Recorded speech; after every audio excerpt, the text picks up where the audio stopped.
There are days in the Jewish calendar where we don't eat. The question is why?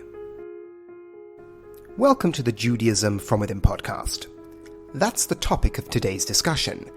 A Tanis, a day that traditionally Jewish people refrain from eating, the most basic of human acts. We eat to sustain ourselves. And a number of times a year, 5 of which we will discuss today, we withhold. We take that act of will and we refrain from satisfying the most basic, genuine desire we have as human beings. Why? But not only why this day and what does it commemorate, but on a more meaningful level, why the act of withholding from food and whatever comes along with it on the day is directly connected to the event. How does it rectify? How does it connect? What is being done by not eating that is directly relevant to the meaning of the fast? That's what we're going to weave together today, and the next episode, I suppose.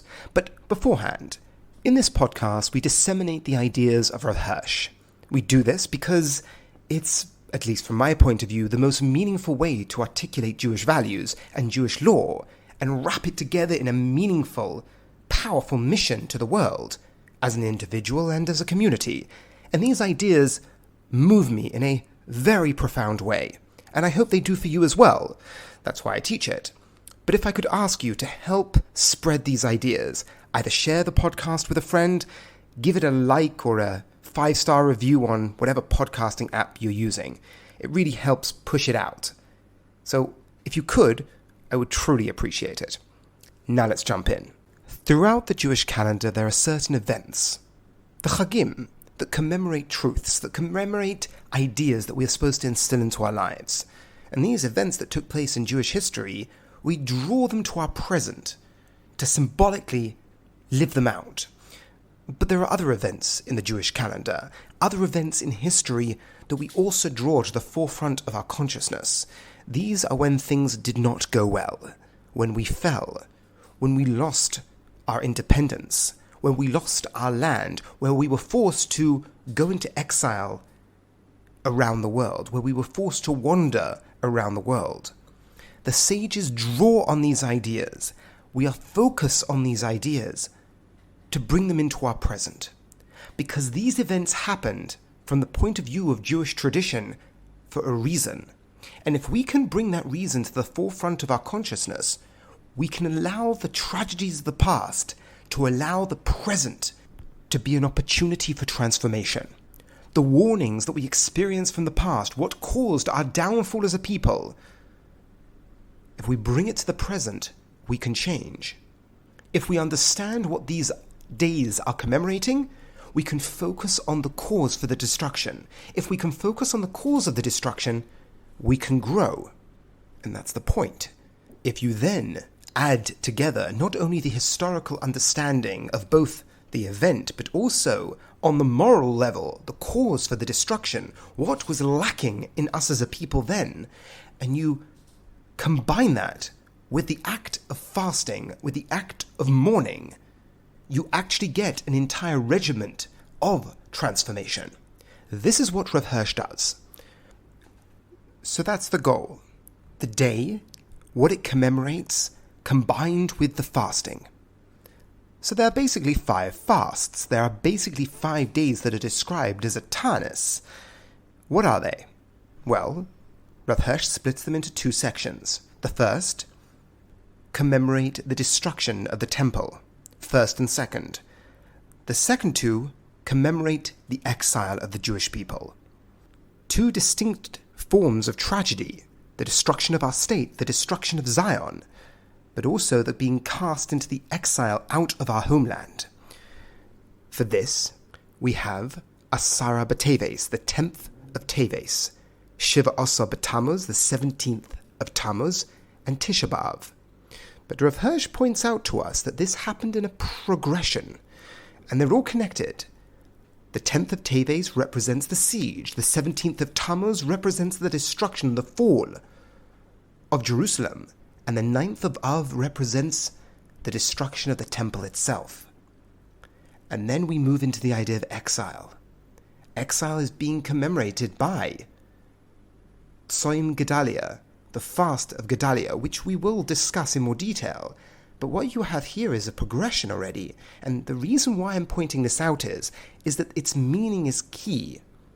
You look at history as not being random. You look at history as having meaning embedded in it. The Jewish people experienced on the 10th of Teves, the siege.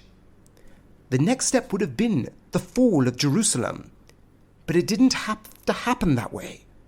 It didn't have to fall. We commemorate them in segments to show that idea. It didn't have to happen. The first stage was the siege.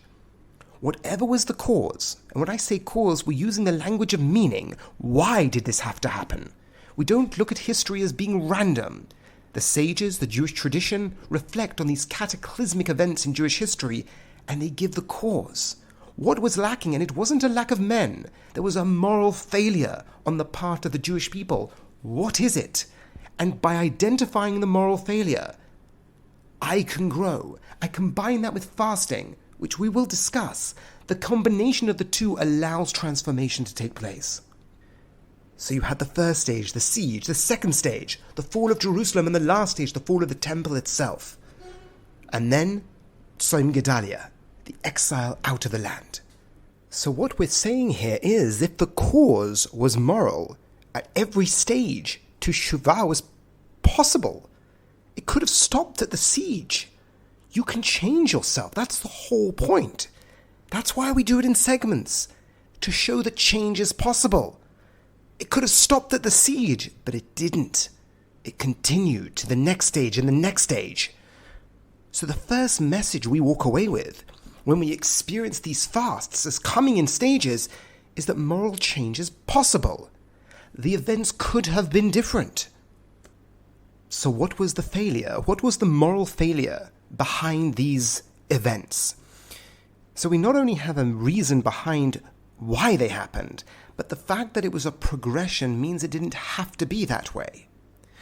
Rav Hirsch says the first temple has been described by the Jewish tradition as happening because of the three cardinal sins. And Rav Hirsch categorizes that under the seeking of pleasure, blinding one to all else. Avodah Zarah, that's idolatry. Gilui Arayos is sensual immorality. And then lastly, Shvichas Damim, the spilling of blood. These expressions cover the gamut of human experience, between our relationship with God, between the relationship with ourselves, and our relationship with the other. Idolatry would be a sin against God. The worship of your time and your effort towards a figment of your imagination, or worse, someone else's imagination. Then you have Gilui Arayos, that goes under the category of indulging the sensual aspect without any sort of restraint or control. And the sages say this was paramount. That aspect of the three failures that we could possibly indulge in, that was the greatest failure. The sin against themselves. And then lastly, the spilling of blood.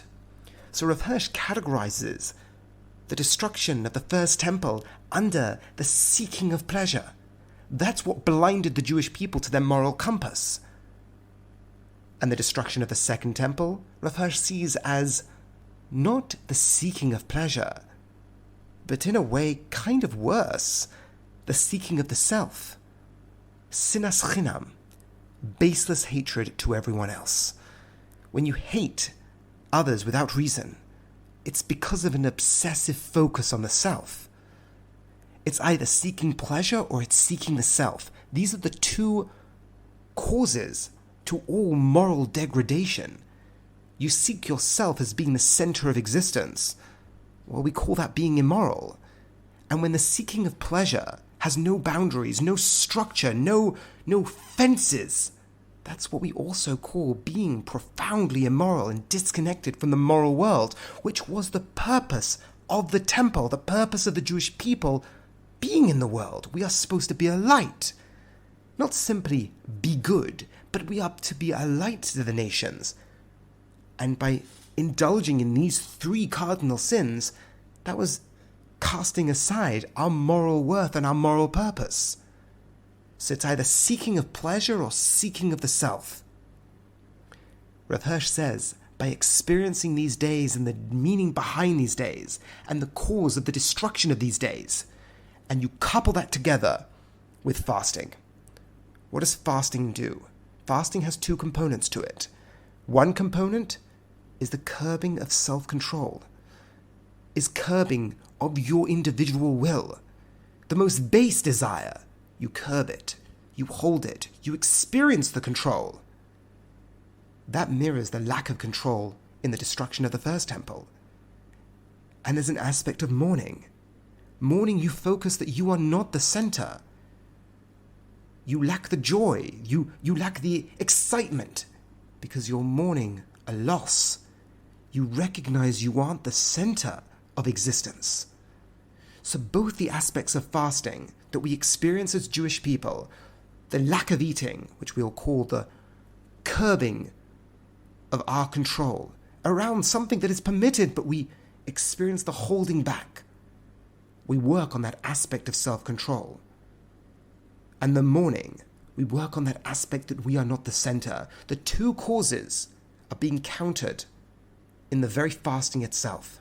So not only on one level does the fasting and the experience of fasting draw the meaning to the center of your conscious experience, because it's a constant nagging on your stomach, simply speaking, but it draws it to the center of your conscious experience. The meaning behind the events you're experiencing today, not today, but the events that you're experiencing, why they happened. The destruction took place, but why did it take place? It becomes a moral message of either the seeking of pleasure or the seeking of the self. The seeking of pleasure through the three cardinal sins, the idolatry, the sensual indulgence, or lastly, the spilling of blood. And our sages once again point to the main problem was Gilead Arias, what we would call sexual immorality, the giving of the self to our most base instincts without any sort of control. That is why we lost the temple. Or because of sinas chinam, the hatred of the other for no reason. There is an obsessive focus on the self. And when we fast, both those are counted. And I just want to wrap up, before we discuss the exile and the other sorts of fast that we experience as Jewish people throughout the calendar, I just want to focus on the radical responsibility that's impacted on our lives. When destruction and devastation happens, we look back and see, how am I responsible today? What responsibility can I draw from that past event to my experience right now, and how can I change? That is what Rav Hirsch is inviting us to do. When we experience a fast, it should be a moral transformation, not only a historical lesson of what might have happened back then, but what happens right now because of what happened then. I live in constant dialogue with the past, in a transformative act of growth. As always, thank you so much for listening. Have a wonderful week and a wonderful upcoming Shabbos.